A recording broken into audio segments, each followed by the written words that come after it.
Hello बच्चों, चलिए प्रश्न को देखते हैं। प्रश्न है, सारणी में रिक्त स्थानों को भरिए जहां ए पी अर्थात समांतर श्रेणी का प्रथम पद ए, सार्व अंतर डी और nवां पद ए एन है। हमें यहाँ पर ए का मान दिया गया है 7, डी का मान दिया गया है 3, एन का मान दिया गया है 8। हमें यहाँ पर ए एन यानी कि nवां पद ज्ञात करना है। तो प्रश्न को हल करें उससे पहले तो प्रश्न की मुख्य अवधारणा है उस पर विचार कर लेते हैं। तो इस प्रश्न के लिए जो मुख्य अवधारणा है वह हो जाएगी समांतर श्रेणी।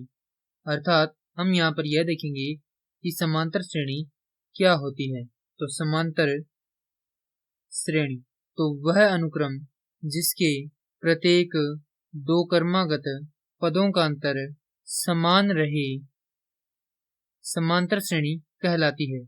और जैसा कि हम जानते हैं कि समांतर श्रेणी के nवें पद का सूत्र होता है ए एन बराबर ए योग एन घटाव 1 गुणा में डी।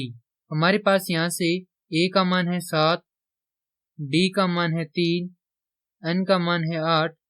तो यहाँ से हम ए एन का मान ज्ञात कर सकते हैं। तो लिखेंगे ए 8 बराबर ए का मान है हमारे पास 7 योग एन का मान है 8 घटाव 1 गुणा में डी का मान है 3। तो ए 8 बराबर 7 योग 7 गुणा में 3। तो ए 8 बराबर 7 योग 21। तो ए 8 का मान आ जाएगा यहाँ से 28। और यही हमने प्रश्न में क्या करना था, ज्ञात करना था। अर्थात nवें पद का मान हमारे पास कितना है, 28 है। मैं आशा करता हूँ कि यह प्रश्न आपको समझ में आया होगा। धन्यवाद।